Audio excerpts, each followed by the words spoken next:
Yeah, my OBS is working. Alright, no, All right. later now. Thanks, man.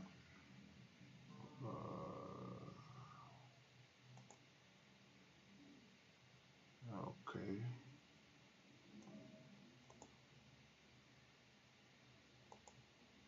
Okay.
Hello, everybody.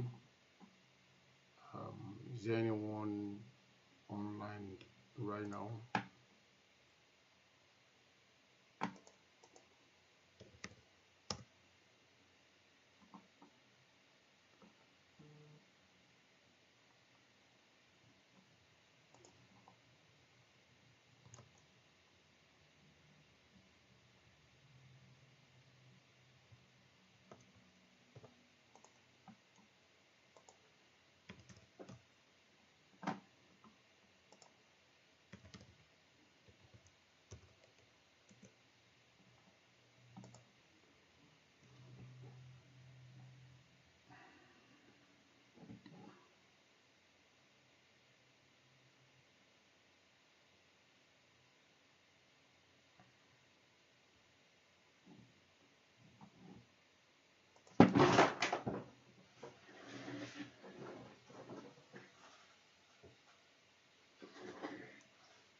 Okay. Good morning, everybody. I see you can hear me now.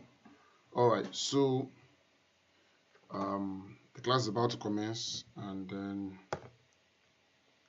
I'm sorry for the delay. Okay. Good morning, everybody. I see you can hear me now. I'm sorry for the delay. We had some technical issue at first, but we're here now.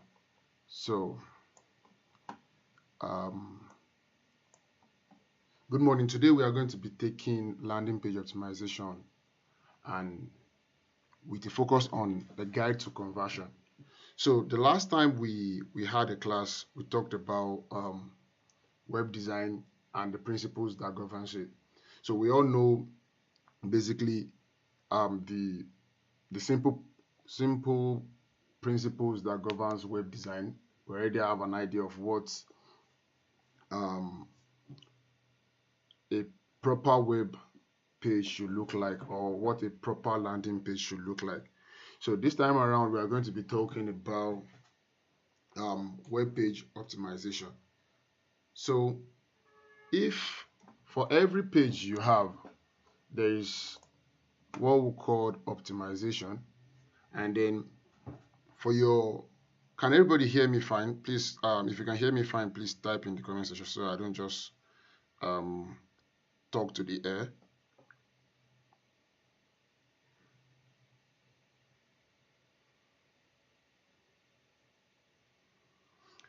Can everybody hear me? Okay, good. All right. So now into this world where having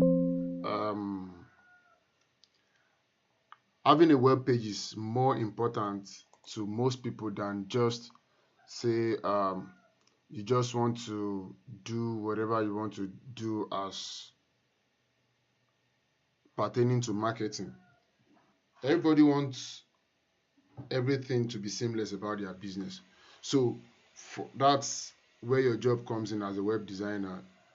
You should be able to design a web page that actually does that for your clients. In a space where everybody wants to market their good, they want to market their business or whatever they do, you want to be able to um, give your client a website or design a website for yourself that will actually convert to sales. Nobody just design a website for designing sake. You want to make an income from it. So today we are going to be talking about how to now get, the last time we talked about how to the principles that governs this web design. So today what we're doing is talking about how to get your user engaged on your website. Then that will now lead to conversion. Conversion in this case means them patronizing or doing whatever you want them to actually do on that particular website. So that's what we're going to be talking about today. So in today's competitive landscape, a well-optimized landing page is essential for maximizing conversion. This presentation will guide you through all the key principles of a landing page optimization, equipping you to drive a greater engagement and ultimately more conversions. So what's the first thing that matters when it comes to optimizing a landing page? Defining your ideal customer. Like we said the last time we had a class, we were talking about, we had a shoe business, right? For as an example. Now let's talk about every other shoe business out there. We have Nike, we have Hermes, Adidas, and all of them like that. Now, who are your target audience? Who are your ideal customer? Who are those people that are going to be visiting your website? You have a shoe business. Does your business do just male shoes or both genders? Does your business make shoes for only adults or both young adults, the aged people, and children? Those are the things that you need to put into consideration when you are designing your web page. Now, your landing page is supposed to communicate to your audience the way they look. You can't come and be putting millennial stuff for Gen Z audience. They start feeling like, oh, this thing is so ancient. So all those things comes into your design when you're making your design, when you're designing your web page. You need to put in mind that, okay, who are my target audience? Who are the people that I'm trying to reach? Have you seen, has anybody seen this? There's this real estate company that is just for the elite. They don't even do regular ads.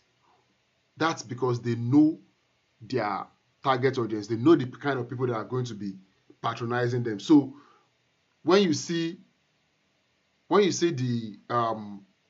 you see their ad, what you see is something like for the 10% of the 10%. That means they are not talking to everybody. Now, if your web page is supposed to talk to everybody, you already know that you have to prioritize inclusiveness, like we talked about the last time. One of the principles that governs web design, inclusiveness, in a way where everybody can actually relate to the content of your web page. Everybody can actually relate to the layout of your web page. So they don't have to need any technical know-how to access or navigate your web page. But all they need to do is just be the target audience that you have designed that web page for. So now, when you design your web page, when you are designing your web page, you want to identify your specific demographics. That's, like I said earlier, children, young adults, or retirees. If you're making a website that helps people get their attention easily, you definitely need to do something for the aged people. It has to be as easy as possible. It has to look like their generation, not something that will now look childish or that will look too complicated for aged people to understand. Those are the things you put in your mind when you are designing your web page. Another thing is interest. What actually interests your audience? What are they looking for exactly on your web page? Like we made an example of that shoe business web page the other time, where they can easily just have a picture of a male shoe, a bestseller picture of a bestseller shoe for the ladies too. Now, you already know what your audience are looking for on your web page. Even if it's a first time visitor on your web page, you already know what you want them to see. So those things are the important thing you want to put in mind when you are designing your web page. Now, pain points of your target audience. Now, this course, I don't know if we all remember that this course is tailored towards visual storytelling. Now, for you to design a web page that is optimal, that actually solves a problem for the target audience, before you can even attempt to solve any problem, you need to know the problem in the first place. You need to know what the problem is. You can't prescribe, just like a doctor. You can't go to the hospital and you just say, doctor, give me drugs, and then they'll just give you drugs. Or you just appear at the hospital and they say, oh, give this man drips, without diagnosis, without proper diagnosis and all of that. So the same thing works with web design. You need to know the pain point of your target audience before you even know how you want to tackle it. Now, from you understanding what their pain point is, you can now design something tailored for that particular target audience, tailored for them in a way that, okay, once they come, they know that, oh yeah, they found solution to whatever their problem is. I hope we get that. All right, so moving on to the next, understanding their needs and desire. Now, research your target audience's online behavior, preferences, motivations to tailor your landing page content accordingly. I don't know if anyone has seen this competition between Coca-Cola and Pepsi. If we've seen those ads where Coca-Cola will include a Pepsi in their ad, showing that, okay, in whatever you do, even as much as you buy Pepsi, okay, there's this ad where a guy was trying to buy Pepsi. He bought 3 Pepsi and then he used those Pepsi to climb up to buy Coca-Cola. Now, that's what this is talking about. You understanding what their motives are. You understanding how your audience would behave. How what motivates them What's their preference? What are they looking for? Those things are the things you want to include in your web page to make it optimal. Maybe in fact, an average business have a competitor out there, and then there's something your competitor is doing wrong that you are trying to correct. That's your own selling point. Now, knowing that your competitor is doing something wrong, you are trying to fix it. Those are the things you want to push to your audience first. That, okay, unlike every other business, this is what we do. So those are the things we put in mind when we are designing our web page. Now, crafting a compelling headline and value proposition. You see, like we said the last time, I'm going to keep making reference to the last class. I'm sorry for those that were not present in the last class.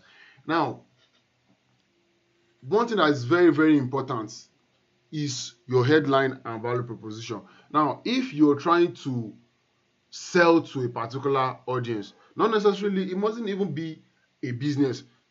Like we cited an example last class when we talked about a website for a church or a non-governmental organization, a non-profit organization. Maybe you're trying to get fundraising for something, and then there's a landing page that want to persuade people to give donations or to contribute towards this your non-governmental organization or your non-profit organization, whatever it is you're doing.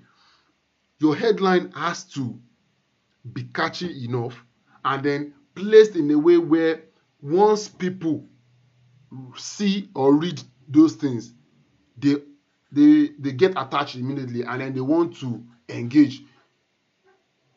All these things are the things you put in mind when you are designing. I want us to finish this optimization real fast so that we can go to visual storytelling too, because we are way behind schedule and all of that. So, and at the end of the day, if we have any question, I'm going to give room for questions. So, use strong verbs and specific language to capture attention and highlight the key benefits that you offer.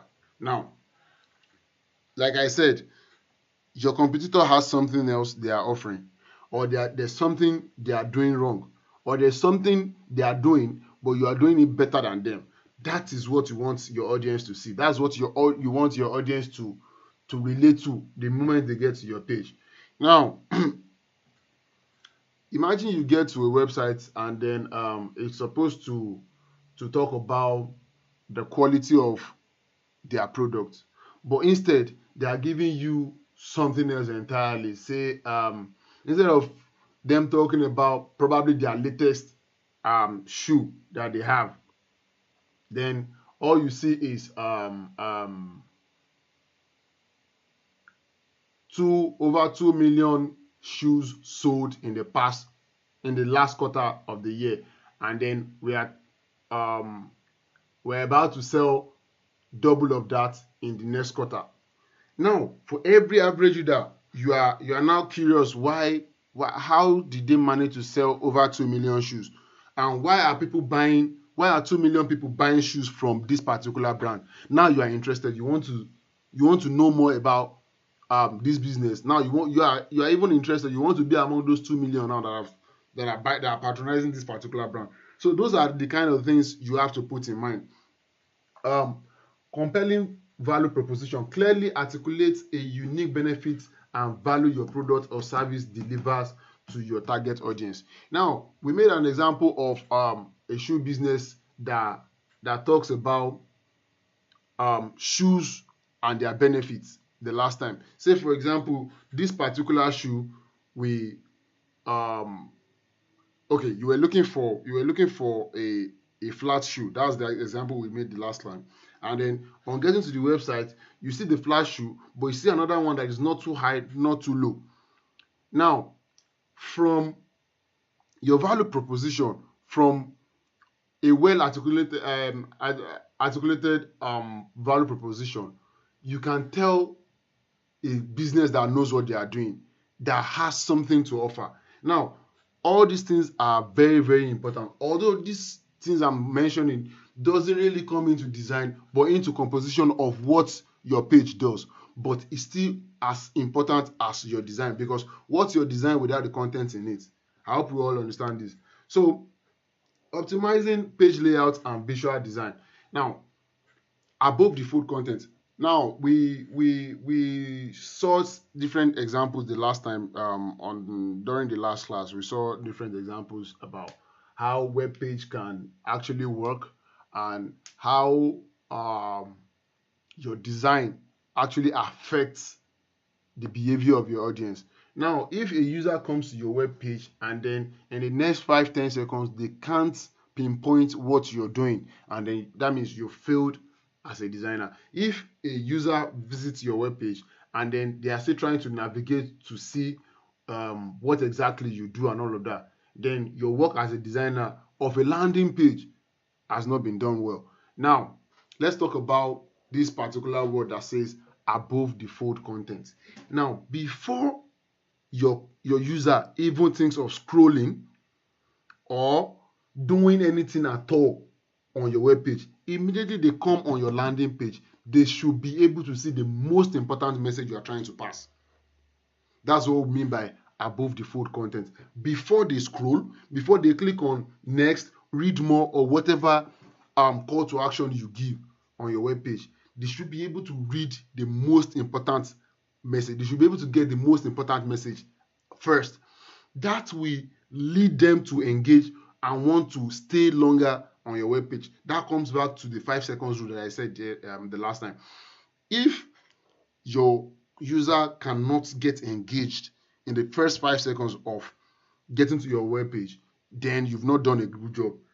So what you're trying to do is making sure that your content that is above the fold, before they scroll, before they click on any other thing, before anything at all, the first thing they see has to be the most important message you are trying to pass as at that time, for either your business, whatever your landing page, whatever purpose your landing page is serving. Immediately they get on that page, they should be able to get that message.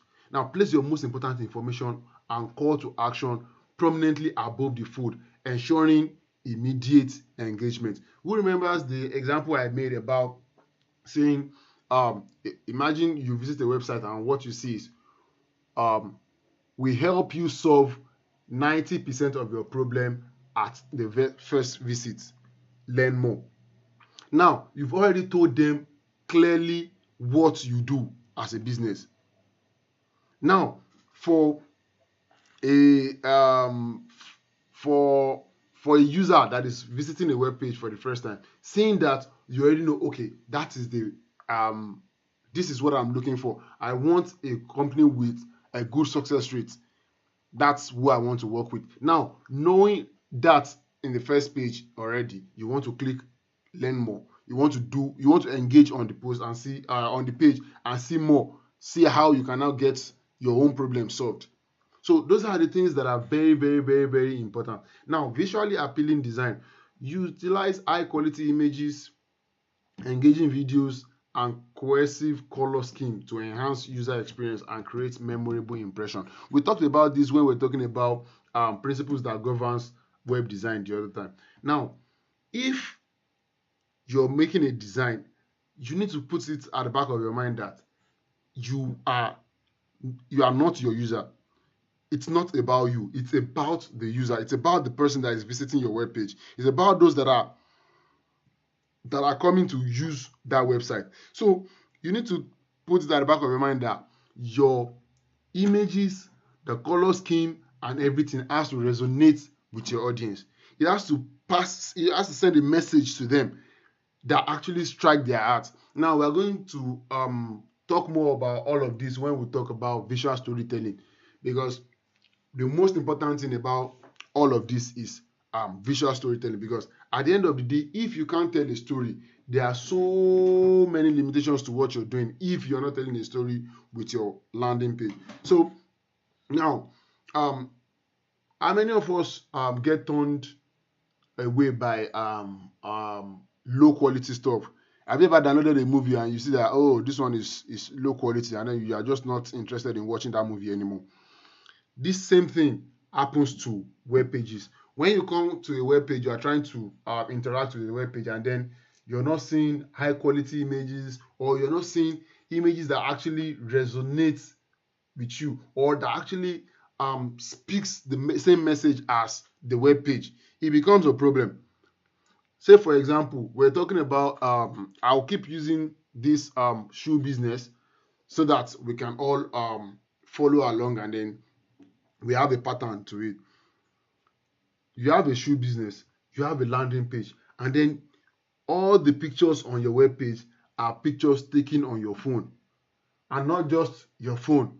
Maybe one phone, I don't want to mention any brand, but one phone with a very poor camera quality, and then pictures that are taken not well composed, no good composition in the pictures, no good lighting.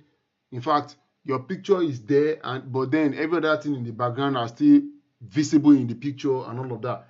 It becomes a turn off for your user. They'll be like, oh, these people are not even professional, because what is this? You can't tell which shoe you are trying to sell when you snap a picture, and then there's this shoe that is that is in the foreground, and then the other shoes at the background are still more like the foreground. It becomes a problem. There's no eye direction. You're not directing the eyes of your user with those kind of pictures. So it becomes a problem. Now, with that, you can't get the kind of impression you want on your landing page. So all those things are what gives what brings conversion when it comes to landing page, because the most important function of a landing page is conversion. If your landing page is not giving you customers, if your landing page is not referring people back to you, not they're not clicking your call to action buttons, then you've not done anything with your landing page. So using the right color scheme, using the right pictures, right elements on your web page are very important, and they cannot be overemphasized. Now, ensuring mobile friendly user experience. We talked about this the last time when we were talking about responsiveness of a web page. Now, imagine you have a web page where it looks so good on on a desktop. When you're using it on the desktop, it's very good, very nice. But when it comes to a mobile phone, it becomes a problem. Maybe the user will have to like maybe zoom in, or they will now have to scroll sideways to see the full length of your page or whatever. It becomes a problem. Now, if your page is not responsive like that, if your design is not responsive, that is a bad design. So those are the things we need to put in mind. I don't want to go back to lecturing about responsiveness, but I have to talk about it in optimizations, because it's very, very important when it comes to optimization too. Your design has to be responsive on every kind of device. If it's not, then it's a problem.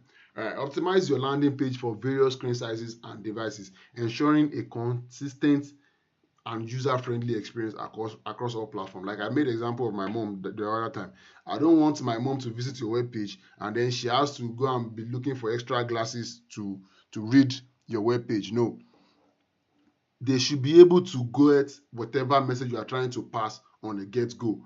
If you have a call to action button, put it in a place where they don't have to like start looking for it. If there are menu tabs or whatever you are trying to place it in a way where once they get on the web page, they can easily access these things. All right, fast loading speed. Now, how many of us has experienced this thing whereby you're loading a web page, but all the text on the web page has loaded, but the pictures are not loading?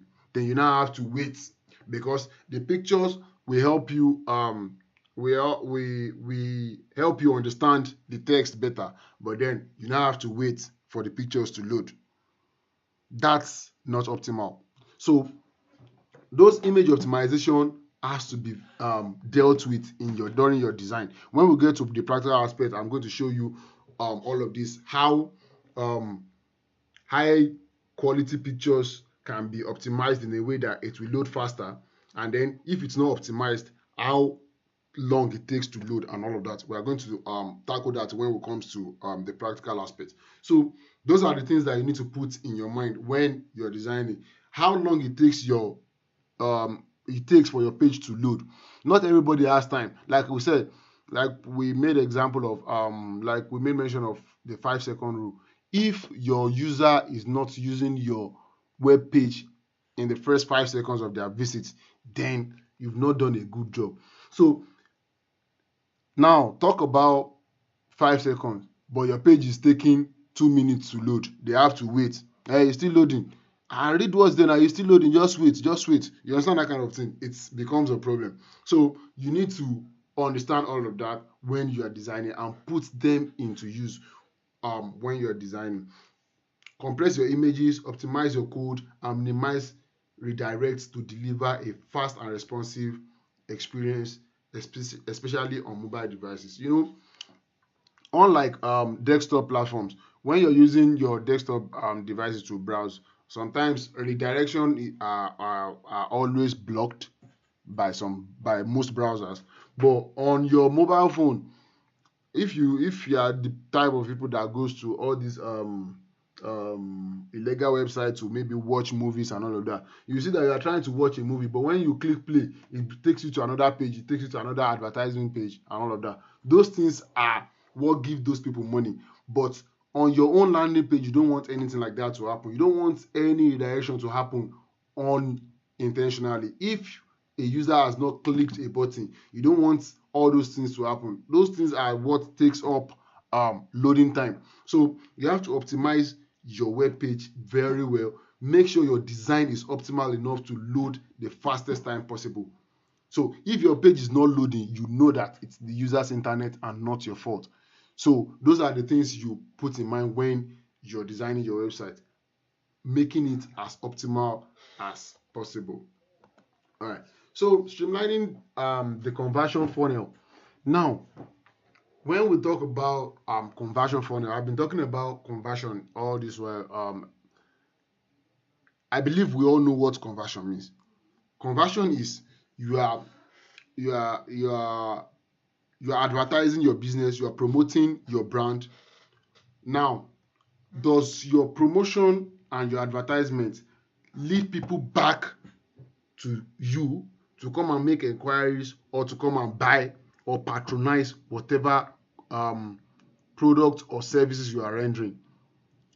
That is conversion. Now, if say for example, if you pay for an advertisement on say Google page, YouTube or Instagram or any of these platforms, when you pay for an advertisement, they will show you your insights.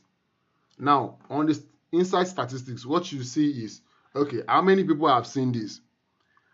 Maybe 1,000 people saw the page. Now, out of this 1,000 people, 500 of them actually clicked the link. Out of this 500, you will now check to see, okay, these 500 people that clicked the link, what did they do on the link? 200 of them registered. 100 of them actually bought what you are selling. Now, your conversion rate, that's what you now describe as your conversion rate. Now, compare 1,000 to 100 that actually patronize you. That's how you define your conversion. Now, how many people actually saw your page? How many people became curious enough to click on learn more or contact us or about us? Those things are the things you put in mind when you're designing your web page. Now, how does this come back to you that you are designing? Because you're not your user, like I said. You have to streamline your conversion funnel. How do you want them to reach out to you? Or when they come to your website, do you actually just want them to call your phone number, or do you want them to book a session with you immediately? Say for example, it's you have a shoe business. If your landing page shows the kind of shoes you sell, or statistics of how your shoes are made, maybe you are not like Adidas and every other big brands out there. Maybe your shoe business are based on pre-order, custom made shoes. Now, you've already put it on your landing page that this is what you do. All our shoes are custom made and blah blah blah blah blah blah blah blah. Now, how do you want, what exactly do you want your user to do when they come to the page? Do you want them to view through your catalog and see the kind of shoes you've done before, or do you want them to click a link whereby they now reach out to you, send a picture of the kind of shoe they want and all of that? Or does your page have a place where they can easily just click a link and then they will set the kind of leather they want, select the kind of leather they want for their shoe, select their shoe size, the kind of design and all of that? What exactly do you want them to do? Streamline it. You can't put everything at once.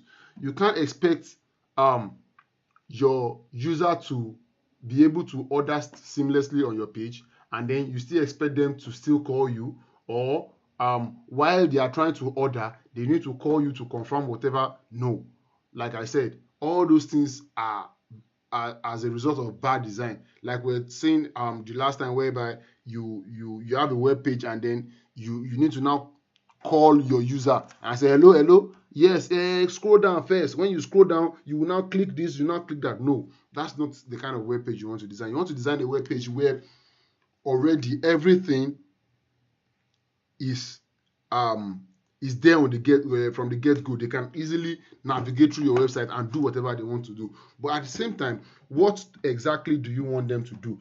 Do you want them to read more? Do you want them to learn more? Do you want them to contact you? Do you want them to fill a form? Whatever it is you're trying to do, you need to like put it there and then make it minimal, not everything at once.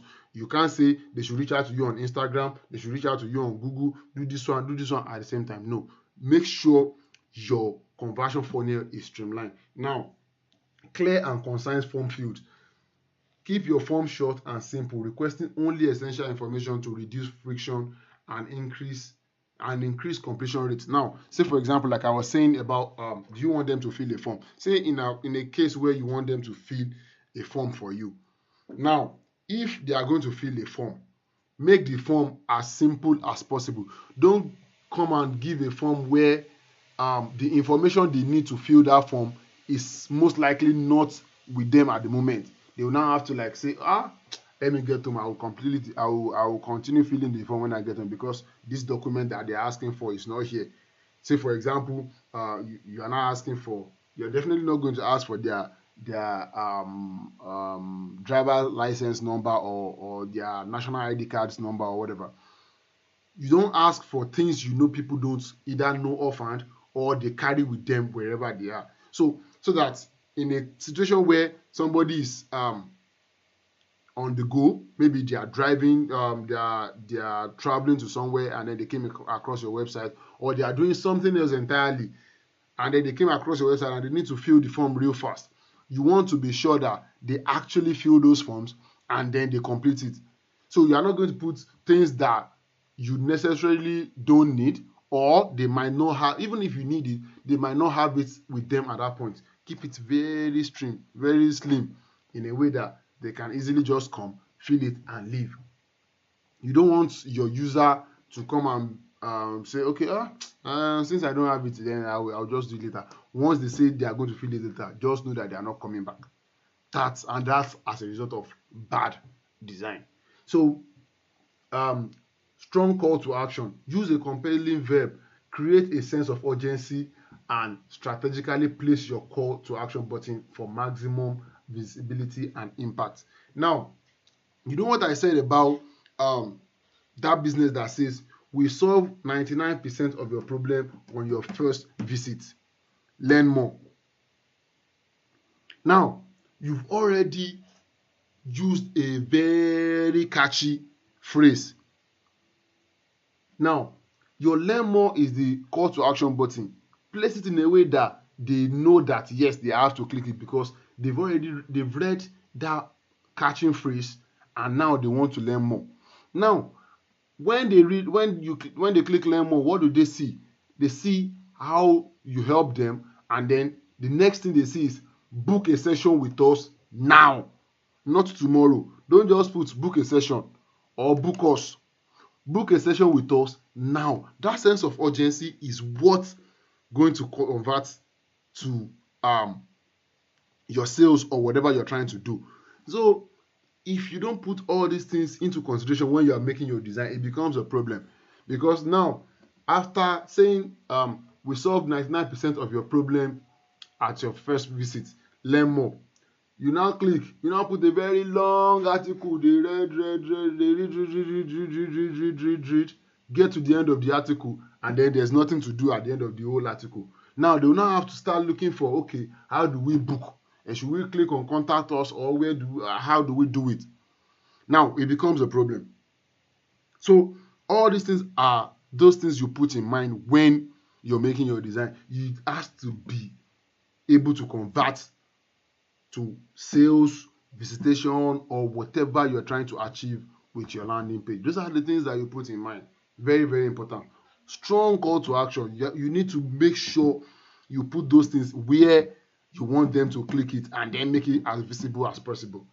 Now, frictionless checkout process. Streamline your checkout process by offering multiple payment options, ensuring a smooth and secure transaction. Now, if you've been doing online transactions lately, you see that most people are now implementing many ways of payment.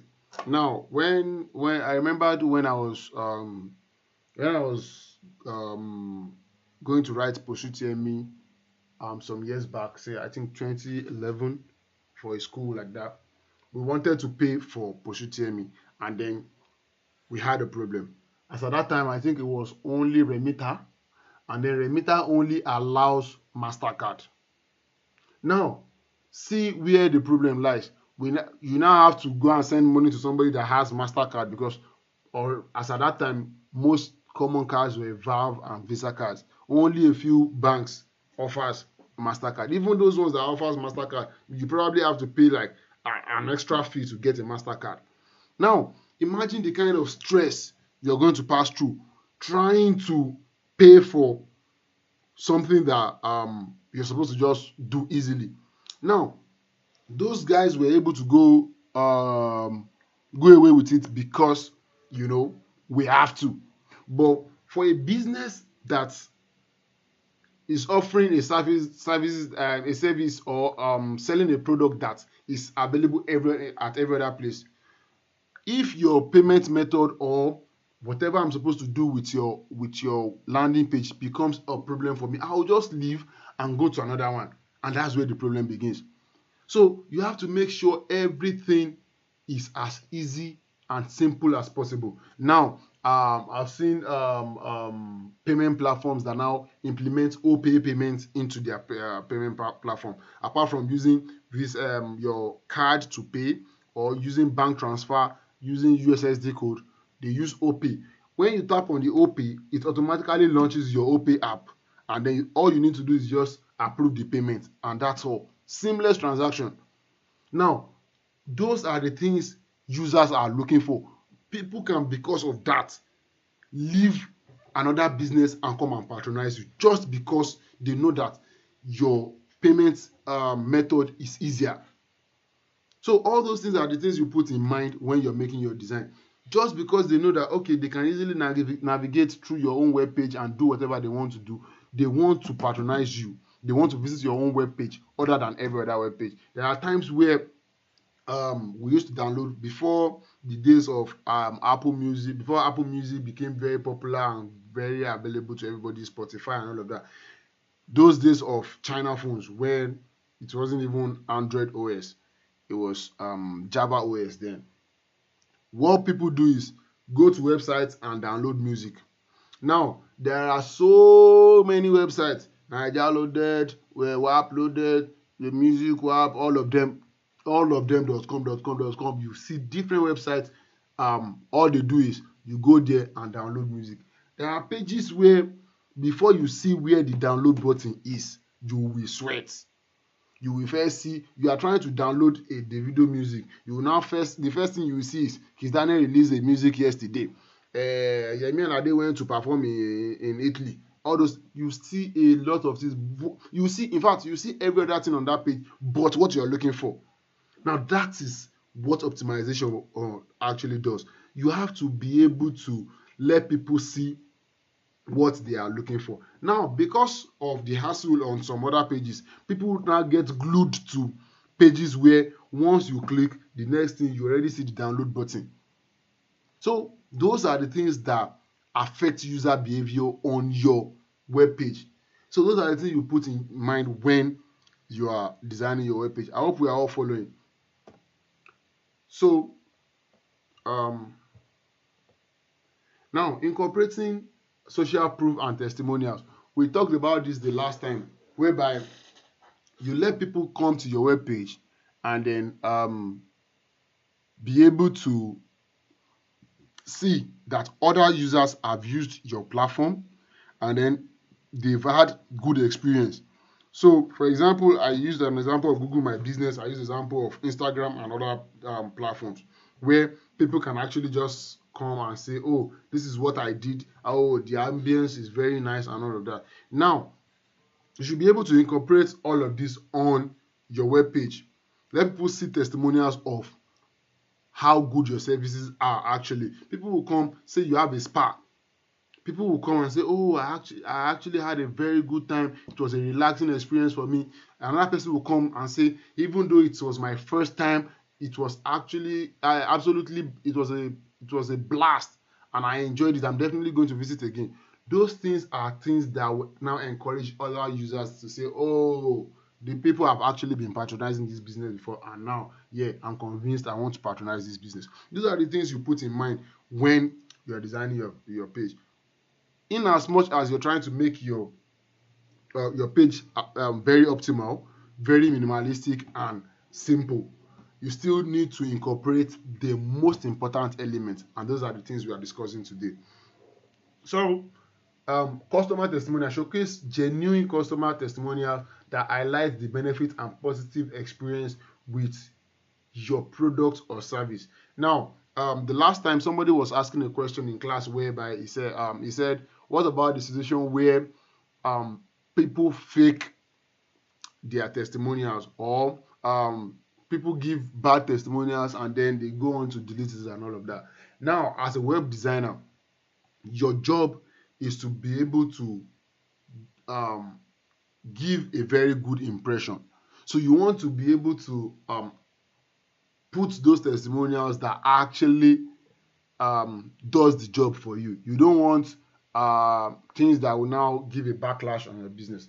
Now, display social media shares, mentions, and follow counts to build trust and credibility, indicating popularity and endorsement. Now, there's one thing that affects every business here and there. Now, people want businesses that other people can resonate with. The reason why people pay a lot of money for Birkin bag is because of the way it makes them feel. People buy Lamborghini, they buy Porsche, they buy Ferraris just because of the way it makes them feel. Now, if they know that your business has, say for example, 1 million followers, they'll be like, "Oh, 1 million people are following them. Wow, that means they are doing something right." Now, people want to join that community. What are they doing that 1 million people are actually interested in? Those are the things that actually build trust. So you want to incorporate it, and then it doesn't necessarily, that comes back to design. It doesn't necessarily have to be so big on your web page that you now put your whole web page about the number of followers you have on Instagram, the number of people that interact with your page on Facebook. No, it can be as small as possible, but at the same time, it passes the message. Those are the things you put in mind when you are building your website. Now, let's talk about A/B testing and continuous optimization. Now, you see, there is always, like I mentioned when we're talking about image optimization the other time. Now, I said we're going to test how, if you put high quality image without being compressed, and then the one that is compressed, see how it works. Now, if I believe, okay, I don't want to believe, or I don't want to assume. Let me break this down. what A/B testing means is you just practically putting two things side by side to see which one actually performs better. Now, for example, you have a web page where maybe for the first time you launch your website, you actually put a particular catchphrase on your web page first, then images and testimonials comes later, and then you're not really getting the conversion rate you want. Now let's now come back to design and say, okay, since we are not getting the conversion rate we want, how about we take our image first, and then we now bring back the catchphrase after the image. Let the image be a very emotional image that can actually captivate the audience. Let them want to be like, oh, maybe it's a sad picture that shows a malnourished child. Then people now be like, oh, why is this child looking like this? Now you now type that, okay, 1,000,001 other kids are like this, trying to find a daily bread, but blah blah blah blah blah blah. You now put how they can actually help donate to these children. Now let's test that and see which one performs better. That's A/B testing. Now you testing one version of your website and another version of your website. That's A/B testing. Seeing which one actually performs better, which one is more optimal, which one gives more conversion rates, which one has more conversion rates over the other. That's A/B testing. Now, when you do your A/B testing, analyze your result and see, okay, which one actually works better, and then which one gives better results. Then you now decide on which one to actually go for. Now, this A/B testing is not something that you do once.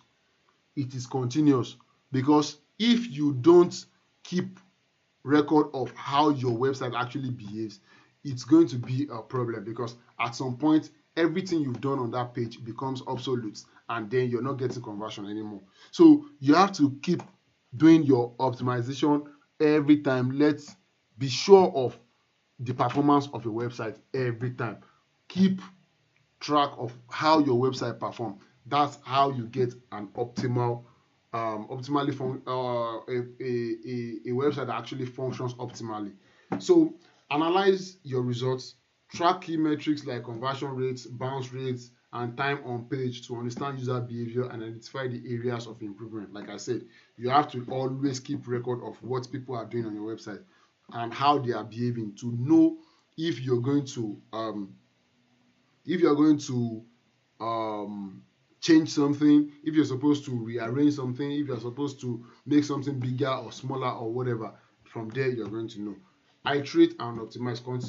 Continuously refine your landing page based on test results. Make data-driven decisions to enhance performance and maximize conversions. So those are the things you need to put in mind when you are designing your page. You need to be sure that, okay, these people are actually visiting my web page, and then they are doing what they are supposed to do on that page. I hope we all understand that. So before we go into visual storytelling in web design, does anyone have a question? You can type your question in the comment section if there's any question. So I'm going to wait for 2 minutes to see if anyone has a question. If not, we'll just start visual storytelling.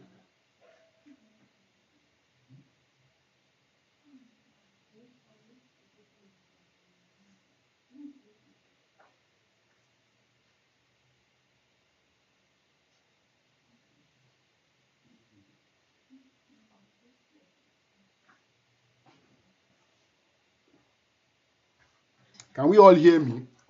I don't know if you can hear me, but I'm still waiting. If you have a question, if you don't have a question, say yes. We are going to be taught practicals. Yes, we had a practical class on Friday, and then we are going to have another one this Friday.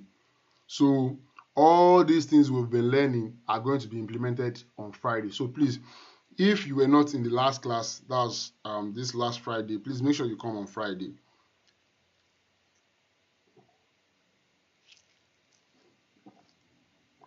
Good morning. Good morning. Good morning.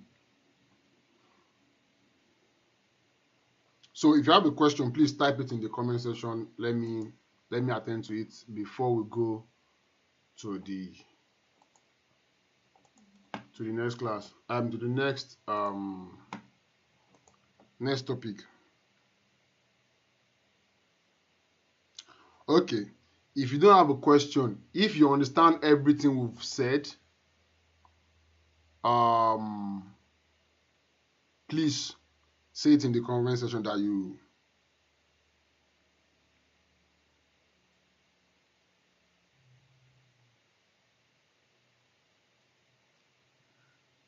No, no, no, last week Friday was okay. Maybe you didn't stay long. We had a class from 1 to 4 on Friday about web design. So those that were present, we had the practical class. So although it was an introductory practical class, so what we did was to set up our application, which is WordPress that we are going to be using for this web design. So that was what we did on Friday. So this Friday we are going to start our design. So everybody that attended the last class have prepared their page. They have their landing page partly designed. Let me not say partly designed. They have their web landing page set up, but to be designed on Friday. So for those that were not around, please try to make it early on Friday so that you can catch up and then we'll move from there. So without any further question, let's see the next course now, which is going to be visual storytelling in web design. Okay. All right, can you all see my screen?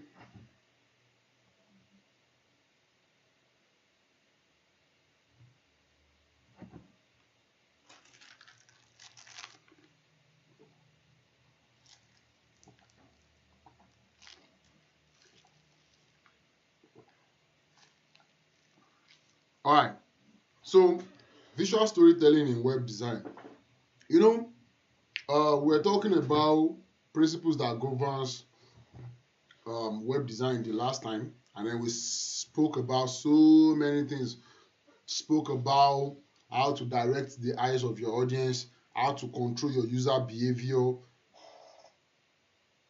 how to ensure that your users are engaged while they are on your web page and all of that. Now, today we are going to be talking about visual storytelling.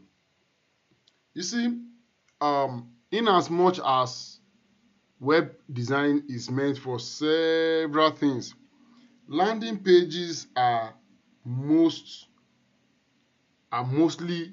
I would refer to it for the purpose of this course as a campaign. Why do I call it a campaign? Because when you're talking about what's it called, a landing page, you want people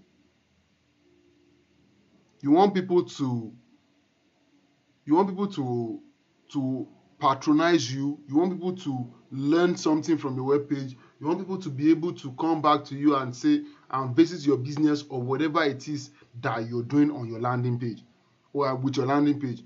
So now, why does visual storytelling matter? Let's cite this example. Somebody comes to you to try sell a shoe to you. We are still going to go back to that shoe business, right? Somebody comes and they try to sell a shoe to you, and what is the first thing they say? This shoe is a very good shoe, high quality, you are going to love it. You see them as you'll be like, okay, just like every other person will say. Nobody will tell you that their shoe is no good, but This other guy comes and tell you that, do you know that 90% of people with arthritis got arthritis as a result of the kind of shoe they wear? You'll be like, are you sure? You'll be like, yes. And do you now know that there's another fact that states that 50% of people with back pain that suffers back pain, it's also as a result of the kind of shoe they wear. You'll be like, oh, really? So that's why back has been paining me. Now, this person has not told you they are trying to sell a shoe to you, but they've already grabbed your attention and they've already spoken to you about what? About shoes. Now, they will now say, it's not just about the shoe, it's about the material that is used in making the shoe. It's not about the style of the shoe, it's about the design of the shoe. It's not about this, it's about that. Now, they want you to understand how shoe actually works first before they now tell you to buy a shoe. Say, for example, at the end of all of this, they now show you a shoe. For example, you see this shoe that I'm holding right here, it is made with fiber and not your normal cushion. Now, because of fiber that is in this shoe, it helps balance your back in a way that you no longer feel any pain. So if you already have arthritis or you always experience back pain, this shoe is what will help you correct that, and in the future you no longer have back pain. Now tell me, between these two people, who is going to have better sales? The second person, because the person is able to tell a story with their brand. That is what visual storytelling does. If you are able to communicate emotion, tell a story with your webpage, you are going to grab the attention of your audience easily. Without having to do too much, you can easily get the attention of the audience. Now, let's now relate that same storytelling back to web design, right? Say, for example, a web page just comes and writes so many articles about how people in Somalia are suffering, how people in Somalia are not able to drink clean water due to erosion and all of that. Right? Good article, very compelling article, right? And then another page now comes and puts a picture of a person that, a mother and a child that looks so dehydrated, and then they put, this is the life of an average Somalian. Then the story follows. Which one becomes more engaging? Which one gets more attraction? It's the one with the picture. Why? Because you are able to tell a story and communicate emotion the way you should. So those are the things that we put in mind. Now, we are in this particular course that we are this particular topic that we are going to taking right now. We are going to understand how visual storytelling can actually enhance the performance of your page.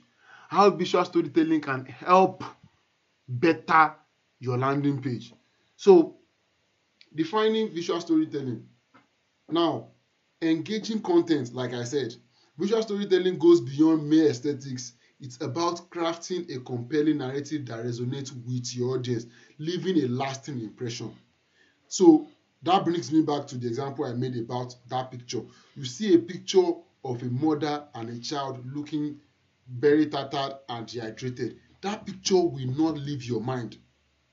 So if they are telling you to, even if they are not saying you should donate, if they are saying you should help them share that link to people that can donate, or to create awareness about something, you are compelled to do it subconsciously because of the way they've already told the story to you. That is what visual storytelling does. It's beyond putting the perfect color, putting a complementary color, using the right contrast. It's all about storytelling. It's all about how you can direct your users' emotion, how you can help bring them from point A to point B to point C on your web page without them feeling like they spent time on your web page. Those are the things that are very, very paramount when it comes to web design. Visual narrative. It's all about using visual to tell a story that connects your audience on an emotional level, building a deeper connection and understanding. Like I said, it has to come back to how your audience actually feels when they come to your website. You need to be able to connect them to you in a way that they just want to do whatever you are asking them to do on that web page. That's the importance. That's the importance of storytelling when it comes to web design. Right. Techniques for Let's now talk about techniques for effective visual storytelling. Now, you don't just say, okay, you want to tell a story and then you start putting all your story on the web page. Like I said, an article that is so good might not perform as well as an article that is backed with a picture that shows what the article is talking about. Only a picture can make you on a good day. If you've seen lazy readers, they don't want to read um a complete paragraph sef, talk more of a full article. Now, if you have a compelling picture, you will see that that lazy reader ends up reading more than they would read on a normal day. That is what you've done with storytelling. That's what you've done with your visual storytelling skills. So those are the things that comes to play when it comes to your design. You have to put the right picture, the right aesthetics has to be there, and then the right picture at the right place. So those are the things you get to implement when it comes to your design. When we get to practical, you are going to understand this better, because I'm going to be testing all of us on how our understanding of visual storytelling actually works. If our picture is supposed to be on the right, on the left, bottom or top side of our page, those are the things that we will now, and that's when you now know the importance of all these things. How people will interact with that page when they come on it. So those are the things we put in mind. All right. Now, what are the techniques you use to actually tell a story when you're doing this visual storytelling thing that we talked about? Visual hierarchy. Visual hierarchy is very important. Why is visual hierarchy important? I think I discussed this the last time, but then for the sake of those that were not in the class the last time, visual hierarchy is important because that is what guides users' eye. What do you want them to see first? Do you want them to see the picture first or the write-up first? Those are the things you put in mind. If they see the picture first, how are they supposed to react? If they see the write-up first, how are they supposed to react? Those are the things that you put in mind. The hierarchy. Which text comes first? Which one comes next? How big is my text? How big is my picture in comparison to my text? How big is my picture in comparison to my headline? Those are the things you put in mind. Visual hierarchy is very, very important. If your pictures or if your web page is not in a correct hierarchy, it becomes a problem. Like, see this slide, for example. You can easily see that, okay, we're talking about techniques for effective visual storytelling. Mere looking at it from the hierarchy of the visuals, you know that, okay, yeah, this is the heading, this is the subheading. Now, blocking out these points one after the other, you already know which one is most important, which one is the heading, which one is the subheading, which one is the body text. Those are the things that matters when it comes to web design. So guiding your user's eye is very important through a well-designed layout highlighting key elements and emphasizing on the narrative flow. What do you want them to see first? What comes after? When they are done doing that, reading that, what are they supposed to do? Are they supposed to click next? Are they supposed to click see more? Are they supposed to click visit us? Are they supposed to see book us? All those things are the important things you want to put at the back of your mind when you're designing a web page. Now, visual cues. What are I believe we all know the meaning of a cue. So what are visual cues? Employing a visual cue such as arrows, icons, or color variations to guide users' attention and direct them through the story. I made an example the last time whereby when I was in class, when we were talking about visual hierarchy. I said, imagine you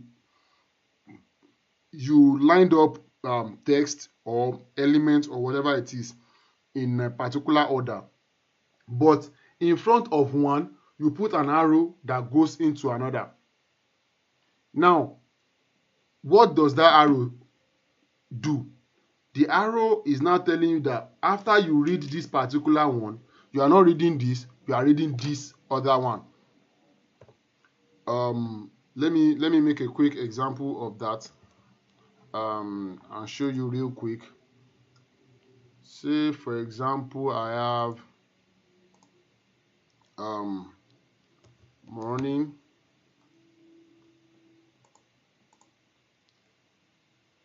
night,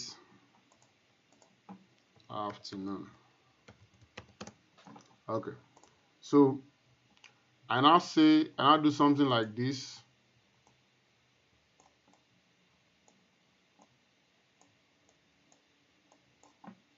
Now, I'm going to share something to my screen now for you to see.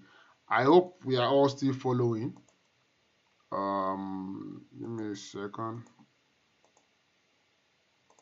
Okay, see this. Can you see my screen? Why is it not showing? Hold on. Just give me a second.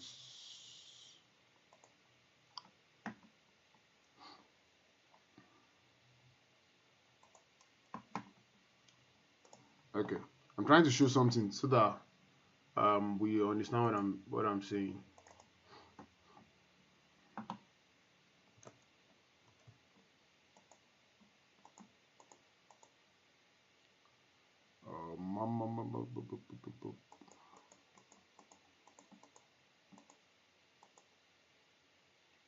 Okay, so can we all see this? Can we all see this? Is this clear on the screen?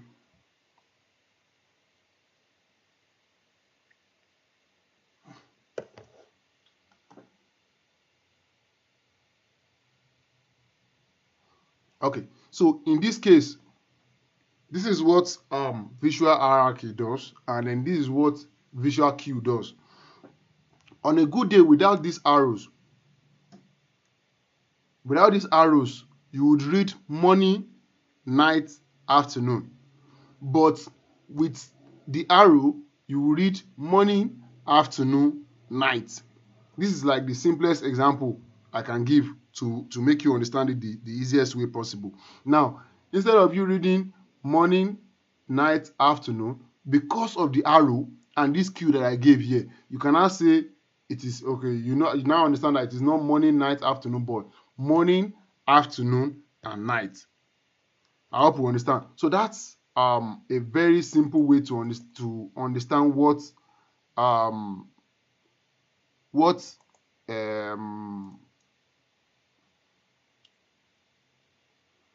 visual cue actually does. So those are the things you put in mind when you are designing your web page.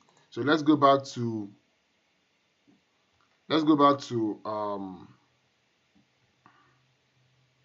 our slide.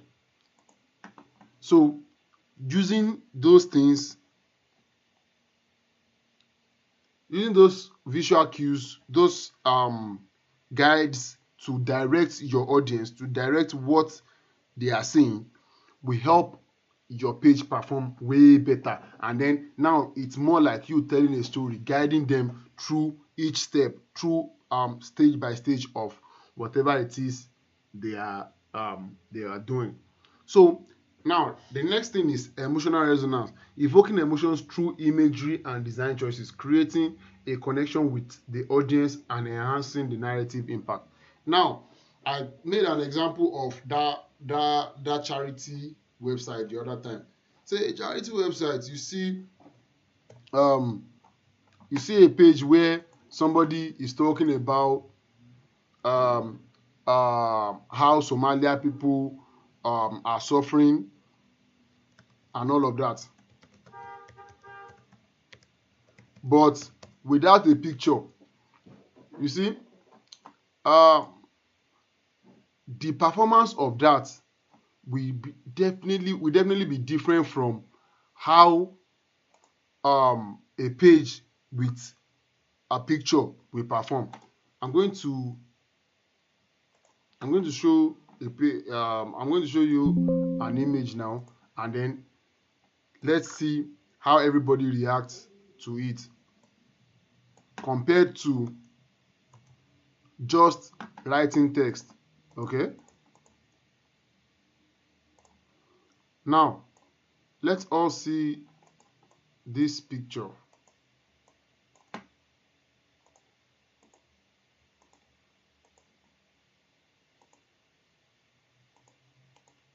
Okay, hold on.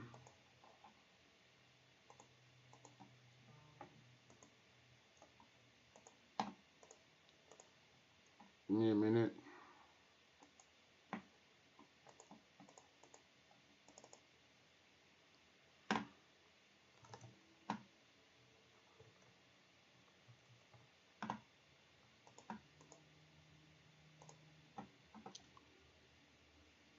So let us see this picture and see what it actually looks like. Imagine seeing this picture and telling you that a child like this is battling one illness or the other, and then you're supposed to say donate any amount you have to help save this child. Tell me that you are not going to be more connected to this than just writing everything in text. So that is what it means by using emotional resonance, evoking emotions through imagery and design choices, creating connection with the audience, enhancing the narrative impact and all of that. So if you don't use the right pictures, the right what's it called, the right elements in your web page, then you don't get to connect to your audience the way you're supposed to. Those are the things you put in mind when you're designing your web page. So these things are very important, and then we need to like put them at the back of our mind. I hope we all get it. So now another thing is to leverage visuals to guide users' attention. Leveraging visuals to guide users' attention. Now, something that is very important is placement strategy. I've said this several times. I can't how will I say it? I can't overemphasize this. That where you place what on your web page is very important. If you don't, if your page is not well organized or well, let me use the word orchestrated in a way that it guides users' emotion, it guides users' behavior, then your page will not perform well. Why? Because people will now do whatever they want on your page, not what you want them to do. Now, place important elements in strategic location, considering the flow of users' eye and using visual hierarchy. Now, you want to place what is important. We talked about, when we were talking about optimization the other time, we talked about um, um, putting everything in one page before they scroll. Everything within the fold, so that they don't just keep wandering about on your page. You want to place strategically. You want to place your content strategically in a way that when they are viewing, you already know the way they are going to behave, because you yourself, you've gone through it. You've already designed it in a way that once they read this is the next thing they are going to read. After reading this is the next thing they are going to do. Once they finish doing this is the next thing they want to do. So you make it available for them.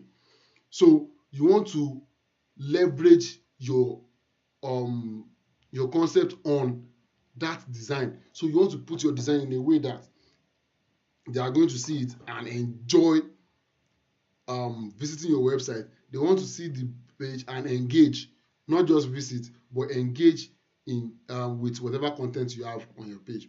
Now, focal point: use contrasting color, textures, or sizes to create to create um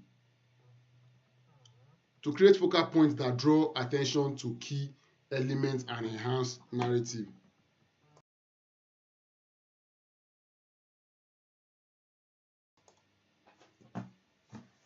So those are the things you put in mind when you're designing. Use your focal point to control colors, textures, or sizes to create focal points that draw attention to key elements and enhance the narrative that you are trying to paint. So put this at the back of your mind, and then you're going to have a very good web page. So using color, contrast, and typography. We talked about this when we were talking about the principles that governs web design. If you are not using the right colors, the right contrast, and the right typography, your page is going to look as bad as it can. Why? Because, like I said, people don't just come up with principles. It comes as a result of what people have seen over the years, what people are used to, what people's eyes are used to seeing, compared to what you are presenting. So if what you are presenting to them is not better than what they've seen before, then there's a problem. If at all it's not going to be better than what they've seen before, let it be at least what they've seen before. That's what matters. So understanding that the right color must be used, the right contrast, and the right typography. Now we had examples of how to use colors and color contrast in the last class we had. I showed example of a bad contrast website whereby you can barely read what's on the website. Why? Because there's no contrast. But on a website where you use a very good contrast, you can now see whatever it is on the website perfectly. And then now let's now match good color, good contrast, and good typography together. Now look at this page you are seeing on your screen right now. You have green on the page, we have white, and we have this cream color. Now these are colors that actually contrast perfectly well. Why? Because green is a darker color and then white is a very light color, opposite ends of the color scheme. Cream color is closer to white, so it contrasts well with white. It works perfectly well. Now talking about typography, I'm using a bigger font weight on the headline, and then the subheadings something that is a little bigger than the body. So those are the things you put in mind. Your typography has to be in check. You don't use all bold, you don't use all light. When it's supposed to be bold, you make it bold. When it's supposed to be a lighter font weight, it's a lighter font weight. And then not using a stylish font just because you feel like, oh, this font is so fine, I would like it on my webpage, and then you use a font that is not readable. Because we talked about readability in our last class when we talked about principles that governs web design. Readability is very important. You don't want people to start thinking, is this an R or a B? So those are the things you put in mind. Those are the things you check. So all these things matters a lot in your design. If you don't put all these things at the back of your mind when you are designing, it becomes a problem. So put it at the back of your mind that correct typography, correct color palette, correct color contrast works magic when it comes to design. You don't have to do a lot. You just have to understand how it works. When we are designing on Friday, I'm going to show us a color palette, color wheel, not a color palette, different color palettes, and I'm going to share us color wheel. On color wheel, you're going to when we talk about it, you're going to understand how color wheel actually works and how complementary colors work. How you cannot match some particular colors and how some particular colors always work well together. When you do all of this, you now understand why some colors are largely used together everywhere you go. So select a color palette that aligns with your brand identity and invokes the desired emotion and mood for you. I cited an example of designing a website for Coca-Cola in the last class. You cannot design a website for Coca-Cola and come and use purple for them. You are going to start a problem. You are designing a website for hospital and you are using black color. I don't know what you are trying to do. So those are the things you put at the back of your mind when you are selecting colors for your web page or your design in general. So visual contrast, create a visual contrast to emphasize key elements and ensure readability. Use contrasting colors, fonts, or sizes for impactful storytelling. If your colors doesn't drive emotion, it becomes a problem to the story you are trying to tell on your website. Now, these colors, all colors have their meanings. So like I said the other time, each brand have their own brand identity. They have their brand colors that tells a story concerning what they do about the brand. So you don't want to come around and use a color that goes against what they do. So those are the things you put in mind when you are designing. Now the next thing we are going to talk about is typography choices. Like I said when I was explaining just now, that you choose the right type of font. You don't just choose font because you like it. You choose a font that actually looks good on every device, that is actually readable to every age group. Children at a certain age doesn't even understand how font works. All they know is there is a way K is supposed to look, and if it's not looking like that, then it's not K to them. There's a way A is supposed to look. If A is not looking like that, then they don't see it as A. They start asking questions, what is this? So those are the things you put at the back of your mind, that not everybody understand every font, and not every font is even going to look good on every device. And like we said, part of the optimization of your web page and the responsiveness is how they can easily be readable, how they can be readable on every platform, say a tablet, a mobile device, or a desktop device. So those are the things you put in mind. Choose fonts that are readable, appropriate for your content, and consider the tone of your narrative when selecting fonts. If you are making a bold statement, you have to make use of a bold font. If a typography that actually carries that weight, say for example you are using Montserrat Black. If you are, say for example, when they were saying Black Lives Matter, I think the font was Montserrat or Poppins, because the font is bold. It's passing a strong message. So those are the things you put in mind when you are selecting font for whatever you do. Now, incorporating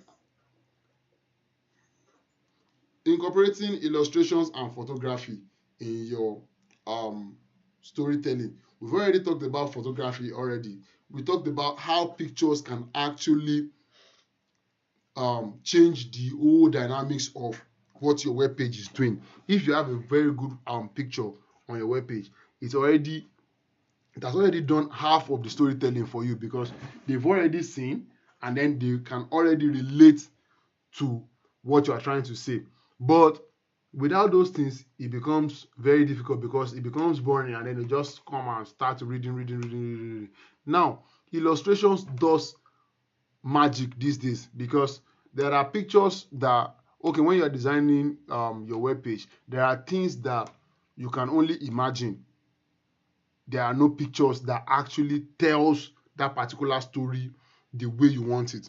But illustrations does the job because you can easily look for illustrations online, or an illustrator can actually draw something that tells that particular story for you. So those are the things you put in mind when you're talking about when you're designing your web page. If you can't get the image that actually tells that particular story, use an illustration that best describe the situation you are trying to describe, or whatever message you are trying to pass, or whatever story you are trying to tell. Add a whimsical touch and create more engaging experience with illustration that complement the narrative. Now talk about say for example you have a children web page that teaches maybe how to write, how to sing to children. Make illustrations that actually narrate all these things. And then illustration is not limited to just children. There are illustrations that actually works well with adults too, because like I said, there are some things that you can only imagine.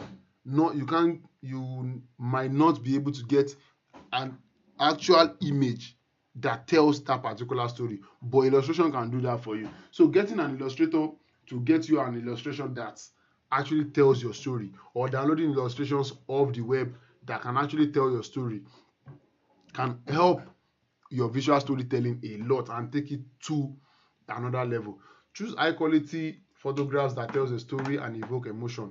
Use photography to create authenticity and establish a connection with your audience. I've already explained this several times in the course of the class. So implementing scrolling narratives.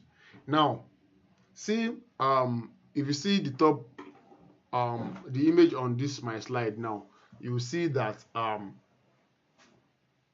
it looks like a web page, and then there's this call to action that says design now. Now say for example you have a web page that does something for the audience, and then you want them to book you now or whatever. Now in as much as maybe your design is you've already done you've used up your main page, so you need them to just scroll a little to see your call to action. There's something you can do that will actually help you get their attention into that. How about see the way this screen looks now? The picture is not showing completely, so they want to see that picture completely. Once they scroll down to see the picture completely, they see your call to action. That is what scrolling does for you. So you can now implement your scrolling wheel in a way that helps you tell the story, helps you guide them to where you want them to actually go. So use scrolling to present a story in visually engaging way by breaking down information into digestible segments. See the way my slide is on this page now. You have one on this side, you have two on the other side. So you want them to read in that particular order. Let them scroll. See, if we have the way this slide looks now, you've already read one, you've read two, right? But you see that there's a line that goes down. Your intrusive thoughts will tell you to scroll down to see the third one because the line continues. That's what scrolling narrative does. You want to see more. So those are the things those are the little elements that helps you tell your story in web design. So interactive experience. Incorporate interactive elements that encourage users to engage, such as animation, parallax, scrolling, or interactive maps to enhance user experience. There are things that can actually help you get your user to interact better with your web page. Say for example, when they hover their mouse, there's something they see on your web page. Okay, maybe when they hover their mouse, they see an image that is trying to pop up. Then when they click it, something happens. Those are the things you consider when you are trying to use when you are making your design. So integrate videos and animations. Now just like pictures and illustration, integration of videos and animation helps too. Like Say for example you have a gym, and then or okay, let's not use gym, let's still use our shoe business. You have a shoe business that now on your, and then on your web page you don't just put the picture of your shoes there.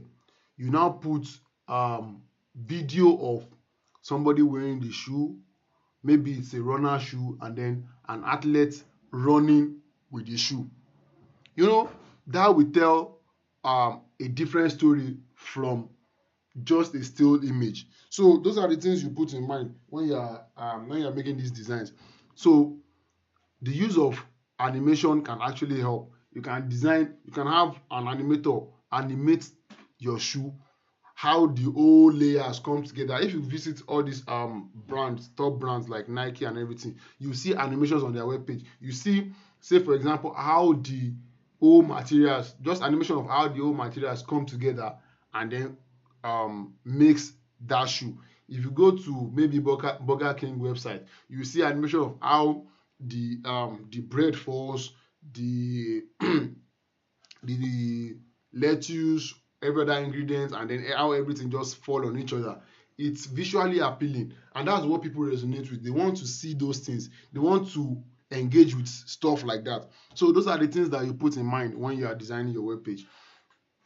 Knowing that okay, videos can actually help sell your content, and then not just videos, but well optimized videos that will allow your page load fast, so that you don't end up losing your customer because maybe your page is taking too long to load because of the video size or the way the video is optimized or compressed. So those are the things you put in mind. Use videos to showcase a story, product, or service, enhancing the visual narrative with motion, sound, and emotion. Animation. Employ animations to add visual interest and guide users' attention. Use micro interactions to make experience more engaging and dynamic. So like I've just said, those simple animations can help what's it called, your user enjoy your web page more. Even simple play button on your website, on your web page, not even play, like I said on the last slide, um talking about this line in the middle here, this line here.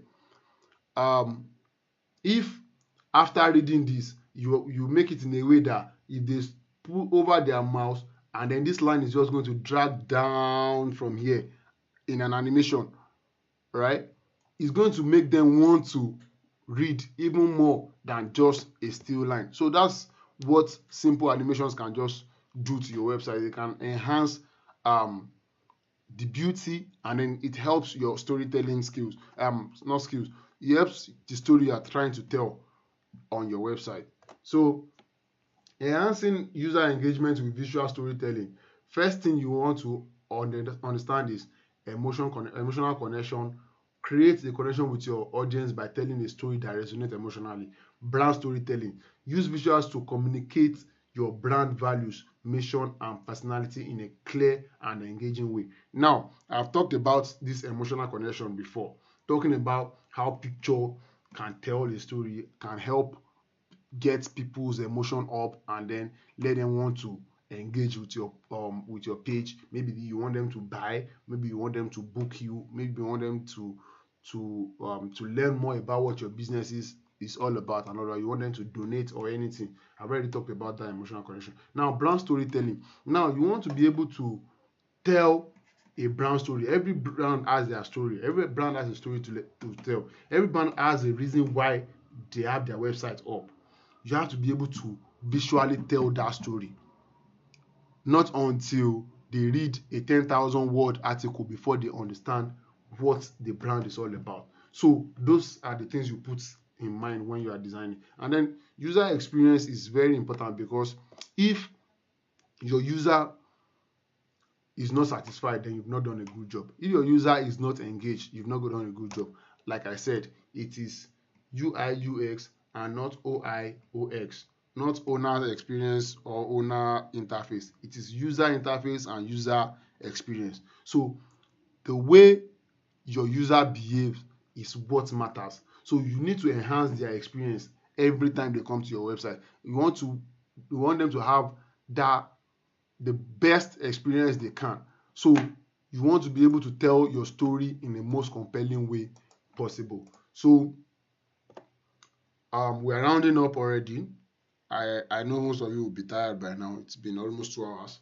So aligning visual storytelling with brand identity. See, this cannot be overemphasized. Brand identity matters a lot. You don't want to provoke a certain demographic because you are trying to tell a story. So brand that identifies with certain things will always want to tell a story towards those things. So you want to be sure that your story is all about the brand. You are telling a story that resonates with the brand and their target audience. Now, while doing this, there has to be consistency. You cannot come today and talk about how your drug works for headache, and then tomorrow you come back and say, no, we are no longer doing headache medicine, no, we are doing stomach ache medicine now. Then people now start thinking, is it the same brand? Are they the same? You understand, stuff like that. So those are the things you put in mind, that it's not the same website I visited the last time that they were talking about how they can help us solve our problems. Why are they now bringing problems to us this time around? So those are the things you put at the back of your mind. Now, brand consistency. Ensure that visuals you use are consistent with your brand identity and messaging. See, like I said, you are designing a web page for a particular brand. Images you are using has to resonate with that brand. Say for example, you have a website that shows, okay, you are designing a website for a gym, and then the picture on your web page is a picture of a toddler in a gym. Now, what message are you trying to pass with that picture, with that kind of picture? Are you trying to say that toddlers should come and gym, or people should bring their children to gym, or people that have born children should come to the gym and come and gym, but they should bring their children all along? I don't know if you understand. This doesn't make any sense. But if you put a picture of somebody, say for example, a guy that is using a barbell and a lady that is using a treadmill, now that is a picture that actually resonates with your target audience and is telling the right story this time around. So those are the things you put in your mind. And then consistency matters. Always towards your brand. It has to be about the brand all the time. Those are the things you put in mind. Targeted content. Create visuals that are tailored towards your target audience and resonate with their interests and needs. Now, for example, we just made an example of a gym. If you are creating your gym at this time, maybe this month of we're entering February now, and then in February, what your gym wants to focus about is weight loss. Now, you have to create a content that actually resonates with weight loss. So on that page now, you now put a picture of before and after of somebody that was excuse me that was big, and then after a while the person has lost weight, and then the person is now in great shape. So putting those two pictures side by side, and you now put something like "you can do it too," or another catchy phrase on that particular picture, you've already done your job. So the next thing all you need to do now is sign up today. By February, you can be looking this snatched. All those kind of this thing. Maybe it's even okay. We can even tailor it towards Valentine and say, fit in that sexy dress for Valentine. Okay, or get that perfect weight for your Valentine date. All those kind of things, those are the things you put in mind as targeted content that resonate with your audience. Storytelling strategy. Develop a clear storytelling strategy that align with your brand and business goals. You see, this thing that has been happening between Apple and Samsung. Now, before, all Apple wants to do is show the world that okay, they now have 3 cameras. Before, it used to be 1 camera, it used to be this, it used to be that. Now what they are doing is they want to tell you that they are better than Samsung. Meanwhile, Samsung on the other hand is always trying to show that they are better than Apple. Now, consistently they've been doing adverts that will now show that okay, um you can do better with a Samsung phone than Apple. Then the next advert you are going to see about them is going to follow that same line too. So those are the things. Create a pattern of the kind of storytelling you want to do, so that when people come to your page, they already know what they are expecting, they already know what they are used to, and then there won't be any element of surprises or whatever on your page. We're rounding up. So with this on our mind, we know that without a proper visual hierarchy, without a proper element on our website, without good imaging, good animation, good eye direction, you've not told any story on your website at all. So those are the things you put in mind when you're designing your website, that you must tell a story. One, you must be able to let your audience engage with your web page, and not just engaging, they should be able to know that yes, they've done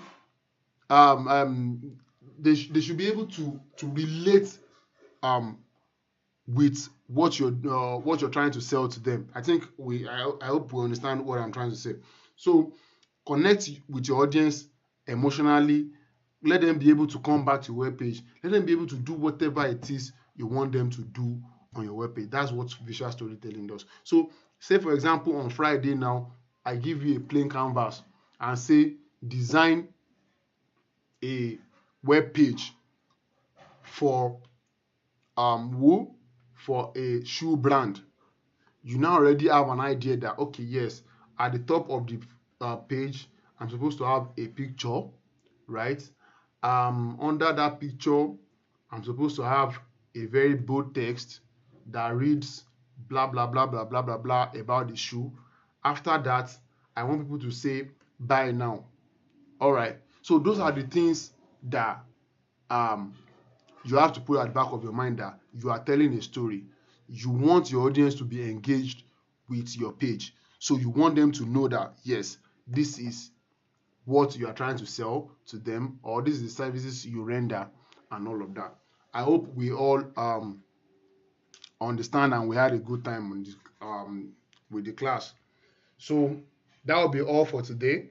So against before I take questions, against our next class, this is our little assignment.